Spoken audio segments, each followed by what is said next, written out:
प्यारे छात्र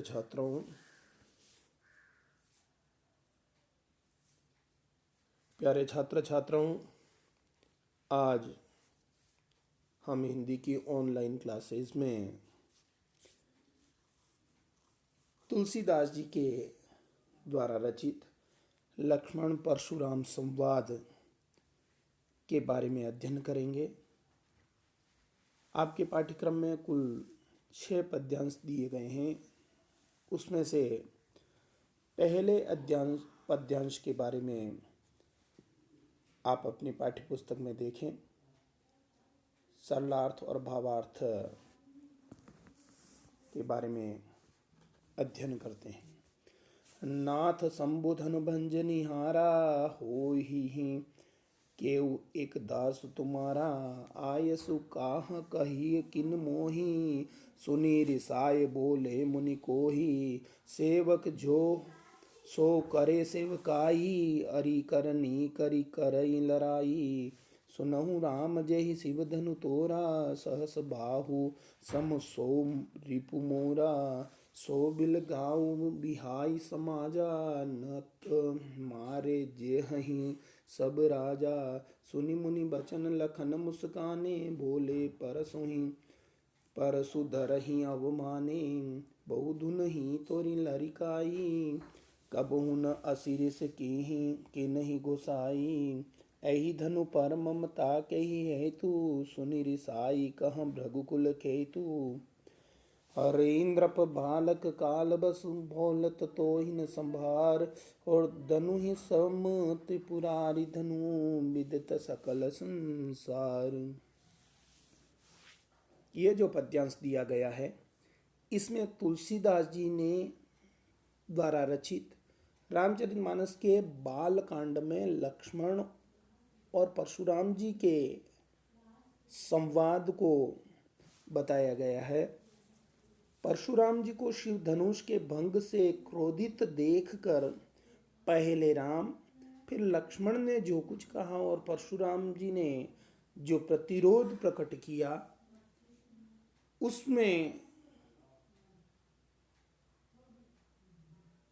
इसमें उसी का वर्णन किया गया है। नाथ संबोधन भंजनिहारा, श्री राम ने परशुराम से कहा कि हे नाथ, शिवजी के धनुष को तोड़ने वाला कोई आपका ही होई केउ एक दास तुम्हारा, धनुष तोड़ने वाला कोई आपका ही सेवक ही होगा। आपकी क्या आज्ञा है? आयसु काहू कहीं किन मोही, सुनी रिसाई बोले मुनि कोही, सेवक जो सो करे सेवकाई, अरि करनी करी करई लराई। आप मुझसे क्यों नहीं कहते? यह सुनकर क्रोधित मुनि महाराज यानी परशुराम जी नाराज होकर बोले, सेवक सो जो करे सेवकाई, सेवक वही होता है जो सेवा करे, अरि करनी करी लड़ाई, शत्रुता का कार्य करके जो युद्ध करे वह सेवक नहीं होता है। यानी सेवक कैसा होना चाहिए उसके बारे में बताया है कि सेवक का काम होता है सेवा करना। अगर वो सेवा के न करके उसके विपरीत कोई कार्य करता है तो वो सेवक कहलाने का अधिकारी नहीं है। सुनहु राम जहि शिव धनु तोरा, सहस बाहु सम सो रिपु मोरा। हे राम, सुनो, जिसने शिव धनुष को तोड़ा है वह सहस्र बाहु की तरह मेरा शत्रु है, इसलिए वह यहाँ उपस्थित राजाओं के समूह से स्वयं अलग हो जाए।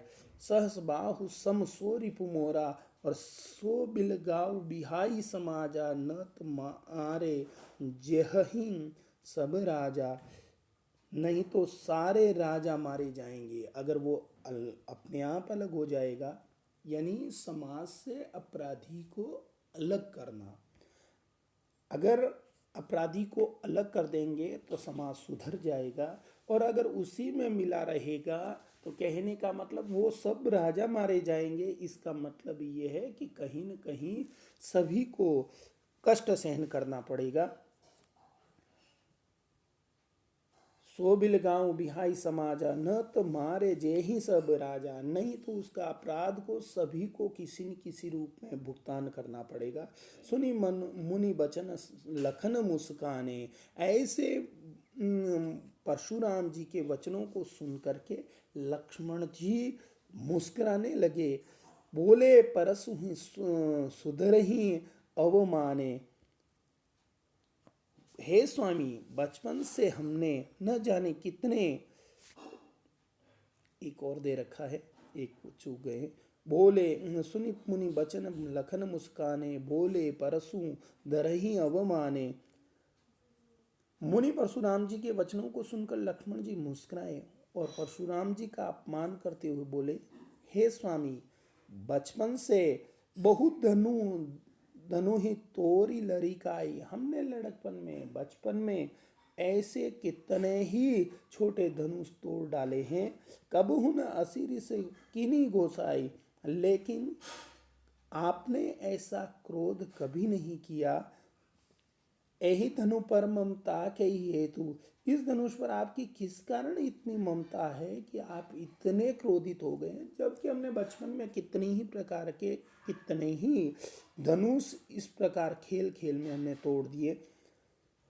सुनी रिसाई कहूँ रघुकुल के, तो लक्ष्मण के ऐसे कठोर वचन सुन करके कि इस तरह के धनुष तो हमने बचपन में कई तोड़ दिए हैं, इस तरह के वचन को सुन करके वो भृगुवंश की ध्वजा अर्थात भृगुवंश के श्रेष्ठ पुरुष परशुराम जी क्रोध करके कहने लगे, रेंद्र बालक कालबस। हे राजपुत्र, कालबस होने के कारण बोलत तो ही न संभार। बोलने में तुम्हें समझ नहीं है, अर्थात तुम नासमझ हो, वाचाल हो। धनु ही सम त्रिपुरारी धनु, इस कारण तुम क्या कह रहे हो यह भी तुम्हें मालूम नहीं पड़ रहा है। तुम्हें, तुम्हारी ये अज्ञानता है, यह संसार भर को ज्ञात है। धनु ही सम त्रिपुरारी धनु, विदित सकल संसार। संसार भर को ज्ञात है कि ये सारा विश्व जानता है कि यह शिव धनुष कोई सामान्य छोटा धनुष नहीं है। इस तरह के धनुष विश्व में बहुत कम देखने को मिलते हैं, और अगर तुम ऐसा कर रहे हो तो तुम अपराधी हो। तो इसमें बताया गया है कि सेवक किस तरह का होना चाहिए, और अगर अपराधी को समाज से अलग नहीं करेंगे तो समाज में अपराध वृत्ति बढ़ती जाएगी। इसके बाद दूसरा पद्यांश दे रखा है। दूसरा पद्यांश में दे रखा है, लखन कहा हंसी हमरे जाना, सुनहु देव सब धनुष समाना। काछति लाभ जुनु धनु तोरे, देखा राम नयन के भोरे। छुअत टूट रघुपति न दोसु, मुनि बिन काज करई कतरोसु। बोले चितई परोस की ओरा, रे सठ सुनेहु सुभावन मोरा। है रे सठ, सठ का मतलब होता है मूर्ख। यहाँ तक पढ़ लेते हैं पहले। लखन कहाँ हंसी हमरे जाना, सुनहु देव सब धनुष समाना। लक्ष्मण परशुराम के संवाद को ही आगे बढ़ाते हुए धनुष भंग के बाद लक्ष्मण और परशुराम के आवेश युक्त क्रोध से भरे संवादों का इसमें वर्णन किया गया है। इसमें बताया गया है कि लक्ष्मण उसके बाद हंसकर परशुराम जी से बोले, लखन कहाँ हंसी हमरे जाना, सुनो देव सब धनुष समाना। हे देव, मेरी समझ से तो सारे धनुष एक समान है। जैसे हम बचपन में तोड़ते आ रहे हैं वैसे ही यह भी है। शिव जी के पुराने धनुष को तोड़ देने से क्या लाभ व क्या हानि है। काछति लाभ जनु धनु तोरे, देखा राम नयन के भोरे। राम, भगवान राम के भोले नयनों की ओर देख करके वो कहने लगे कि शिव जी के पुराने धनुष को तोड़ देने से तथा से क्या लाभ व क्या हानि है। फिर उसके बाद में छुअत टूट रघुपति न दोसु, मुनि बिनु काज करई कतरोसु। बोले चितई परसु की ओरा, रे सठ सुने सुभावन मोरा। श्री राम ने इसे नए के धोखे में तो थोड़ा देखा ही था, लेकिन यह तो छूते ही टूट गया। ये जो दे रखा है पद्यांश, छुअत टूट रघुपति न दोषु, मुनि बिन काज करति कतुरोसु। इतना कष्ट क्यों हो रहा है आपको? ये तो छूते ही टूट गया, फिर इसमें श्री राम का क्या दोष है? इसलिए हे मुनि, आप बिना कारण ही क्यों क्रोध कर रहे हो? और फिर जैसे ही एक आग बोले चितई पर उसकी ओर आ, इस तरह से परशुराम जी की ओर देख करके कि इतना क्रोध क्यों कर रहे हो? तो रे सठ सुने स्वभावन मोरा, तो परशुराम जी ने फरसा उठाते हैं।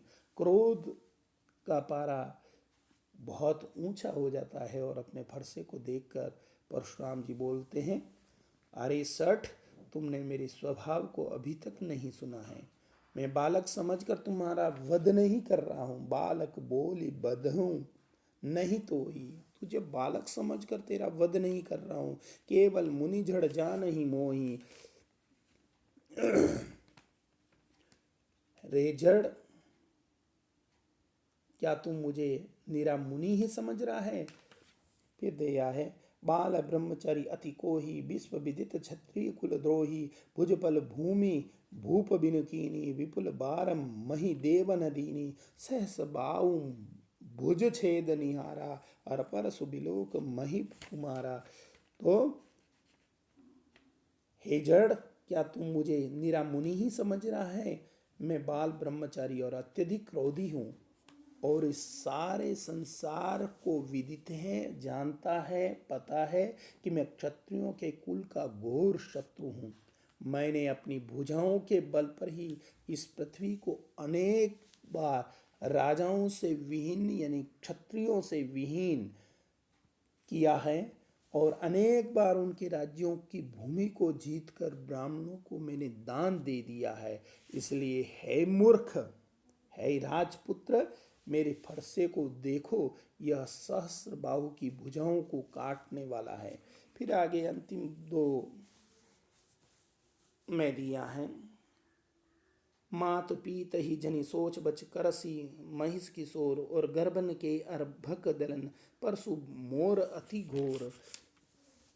हे राजपुत्र, माता पिता को अपनी मूर्खता से शोकग्रस्त मत करो, क्योंकि उसका भुगतान, मैंने कहा ना कि समाज में अगर कोई अपराधी है और समाज में वो मिला हुआ है तो कहीं न कहीं उसकी क्षति पूरे समाज को होगी। तो हे राजपुत्र, माता पिता को अपनी मूर्खता से, अपनी मूर्खता कैसे? उन मुनि के सामने एक बालक और मुनि किस तरह से एक दूसरे पर कटाक्ष करते हैं, और उसी कटाक्ष को वो उन्होंने मूर्खता बताया। मूर्खता से शोकग्रस्त मत करो। क्षत्राणियों के गर्भों में स्थित शिशुओं का मर्दन करने वाला मेरा यह फरसा अत्यधिक भयंकर अर्थात विनाशकारी है, इसलिए मुझे और क्रोधातुर मत करो। इसके बाद तीसरे पद्यांश में हम पढ़ेंगे कि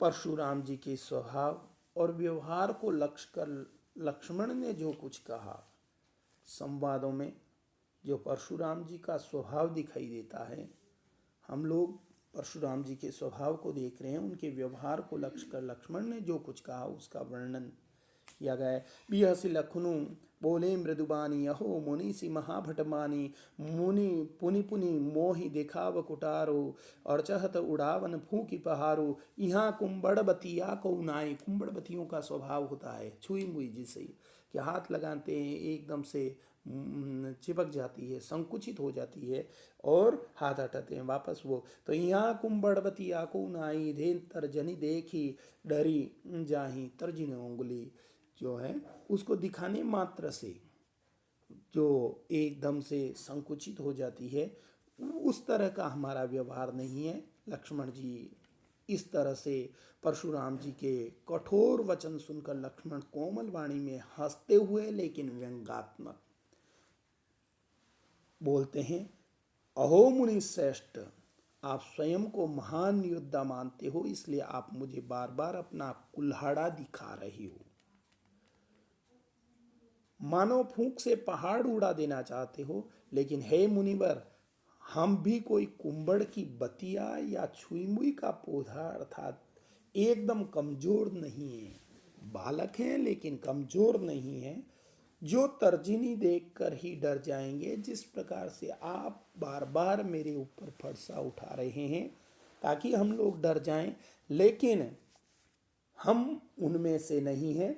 देखी कुठार सरासन बाना में कछु कहा सहित अभिमाना, और भृगुसुत समुझी जनेऊ बिलो की, जो कछु कहूँ सहूँ रीस रोकी। जो कुछ मैं कर रहा हूँ वो अपनी आप की रीस को रोक करके, गुस्से को रोक करके, गुस्से को काबू प्राप्त करके कह रहा हूँ कि मैंने आपके हाथ में कुठार और कंधे पर धनुष बाण देखकर ही कुछ अभिमान पूर्वक कहा है मुनिवर, आपको भृगुपुत्र समझकर और यज्ञोपवीत देखकर अर्थात ब्राह्मण समझकर आपके द्वारा कही गई उचित अनुचित बातों को मैं अपना क्रोध रोक कर सुन रहा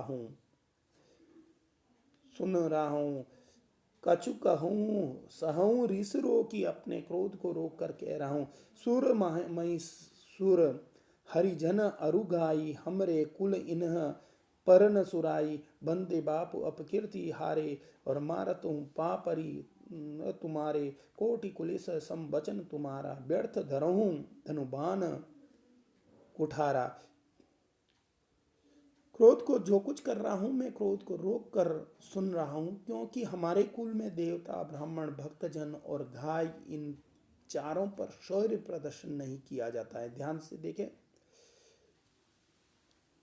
क्षत्रियों की एक विशेषता होती है कि देवता ब्राह्मण भक्तजन और गाय इन चारों पर शौर्य प्रदर्शन करके, वीरता दिखा करके और प्रदर्शन नहीं किया जाता। यदि मुझसे आप जैसे ब्राह्मण का वध हो जाए तो पाप मुझे लगेगा, और यदि आपसे हार जाऊं तो अपयश मिलेगा। इसलिए यदि आप मुझे मार भी दें तो भी मुझे आपके पैरों में ही पड़ना पड़ेगा। जो बिलो की अनुचित कहूँ क्षमो महामुनि धीर, और सुनी सरोष भृगवंश बनी, बोले गिरा गंभीर। है परशुराम जी, आपके जो वचन ही करोड़ों वज्र के समान कठोर हैं, फिर आपने यह धनुष बाण व्यर्थ में धारण कर लिया। इसलिए इन्हें देखकर यदि मैंने कुछ अनुचित कह दिया है तो हे धैर्यशाली महामुनि, मुझे क्षमा कर देना। लक्ष्मण के यह व्यंग वचन सुनकर भृगुवंशमणि परशुराम क्रोध सहित गंभीर वाणी में बोले।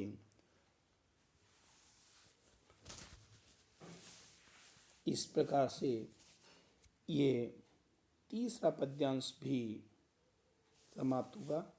एक बार इनको फिर से आप देखें, समझने का प्रयास करें, उसके बाद फिर आगे का पढ़ेंगे।